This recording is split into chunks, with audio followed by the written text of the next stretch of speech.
going on, everyone? Brennan and Mejia here, the Red Ranger from Power Rangers dinocharge. And today I want to talk to you guys about Power Rangers and its resurgence across the globe. Is it just me, or does it seem like Power Rangers is getting more and more momentum and popularity as time goes on? Now bear with me, we have everything from the Fortnite crossover that just occurred recently. We have a fan film filming like with ridiculously expensive looking equipment in Utah, again, Mighty Morphin themed. Then we have the UK Hasbro Disney Plus Power Ranger Reboot revival going on, coming up in 2026. And then of course we have a bunch of fan films, a lot of them taking place on YouTube, like Power Rangers Extended Universe. We have Christopher Kamen Lee with his whole thing with the continued story of his character from Power Rangers in Space. Even myself, I've made a couple of, cameos in different Power Ranger fan films as well. And then of course we have the toys from Playmates that continue to give energy to Power Rangers. Let's get into it. Well, what are we getting into? Everything I just said, but in slightly more detail with photos and videos. So yeah, Power Rangers has always been an interesting and amazing franchise because it's enduring. We've been going more than 30 years at this point. So I jumped into Power Rangers as a fan when I was 3 years old, literally in 1993, dating myself. I know I watched Mighty Morphin pretty much through Lost Galaxy, then I would jump in and out here and there. And then of course, I ended up booking dinocharge, but not before I auditioned for Power Rangers Samurai for the Gold Ranger. Made it through many different, callbacks, but ended up not getting the role ultimately. And then I was just kind of done with Power Rangers. But then lo and behold, later on, fate, had a different plan and I ended up booking dinocharge. So this year marks the 10-year anniversary for Power Rangers dinocharge.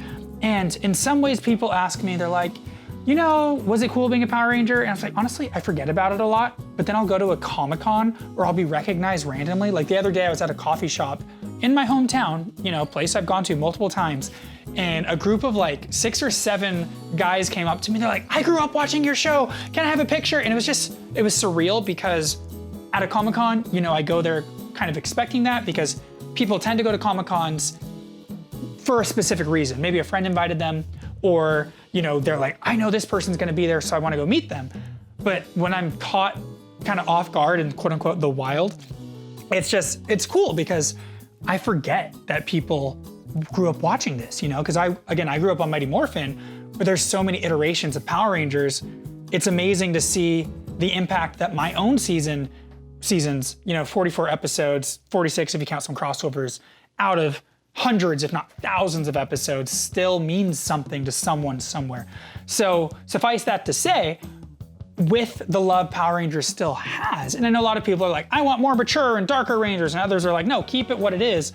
I'm curious to see what you guys think in the comments below, but I'm excited to see what happens with Power Rangers going forward on Disney Plus. I know people are like, well, hopefully it's not a reboot of Mighty Morphin, but honestly, I understand if it is. Now, of course, I'm slightly biased towards dinocharge, and of course, I'd love to come back and reprise my character more, even in an animated version, or lending my voice, or something of that effect, or getting to work on a comic book, maybe Boom Studios, how they bring some Rangers back to like write stories. I'd love to do something like that. But I think it's so cool because like with Ninja Turtles, they've done other turtles other than the core 4, but everyone knows the core 4. You may get people, oh, you remember this girl turtle they made, or this other turtle that I don't know the name of. But Raphael, Michelangelo, Leonardo, and Donatello. Those 4 because they continue to push what was popular. Mighty Morphin's kind of the same way. You have people who know Tyler and Chase and Coda and Shelby, Miss Morgan, Riley, and Ivan, and all the rest. But people know Jason, people know Zach, people know Tommy, people know Kimberly, people know Trini. They know this core group of Rangers and Billy.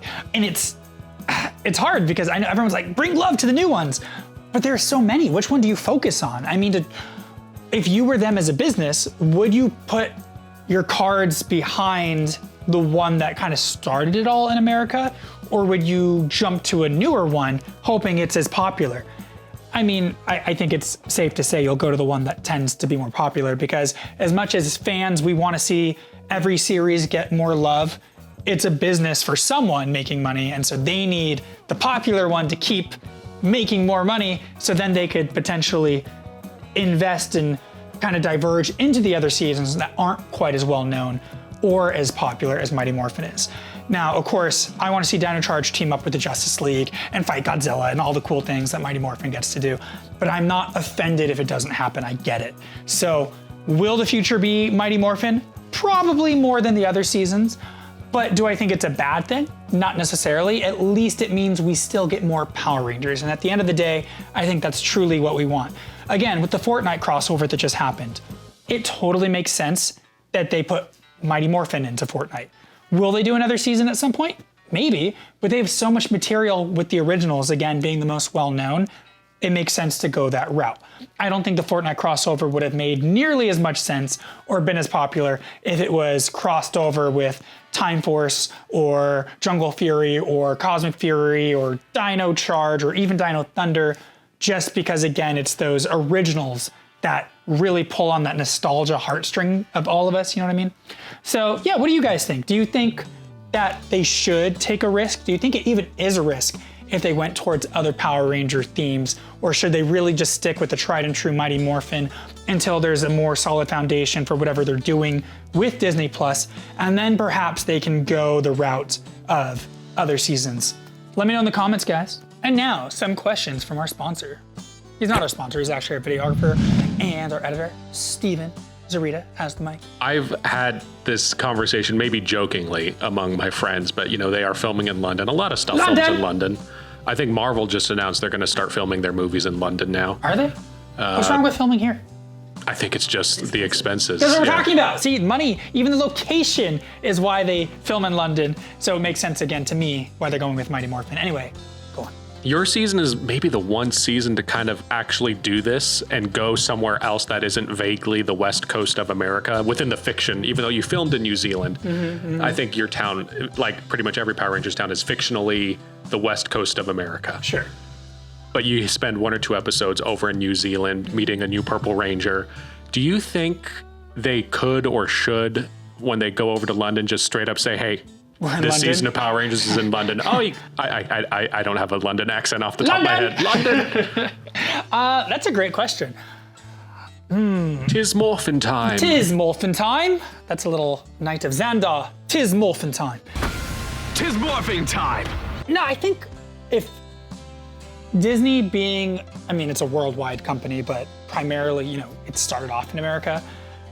I still think it makes sense, especially again, if they're going the Mighty Morphin reboot route, and Angel Grove seems to be in America, and I don't see why they would retcon that. If anything, they would just continue that iteration, maybe an alternate universe kind of deal.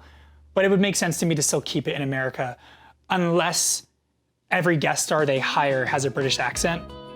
Then obviously, yeah, maybe say you're in Britain or London or wherever you are, because then it gets weird. But even though we filmed in New Zealand, they had people audition, you know, with American accents. So to be on the show, they didn't fly people over from America other than the core cast.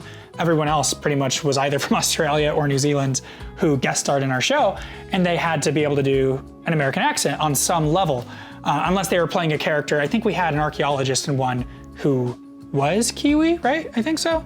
Kind of the person Shelby looked up to, if I recall. But yeah, so if they're playing it in America, then people need to sound American to kind of sell the belief. But if they're straight up showing, like, I don't know, places throughout the UK that have a very UK look to them, they may want to say the Rangers went to the UK. At least maybe they can teleport again if we're jumping back to Mighty Morphin and they teleport to the UK and that's where their base is. I don't mind if they change key locations, like the base, like, you know, the command center is in the UK, but Angel Grove is still America.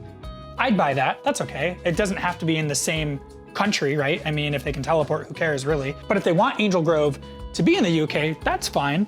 It just, yeah, it really comes down to how many people they want to have American accents versus British accents, I think.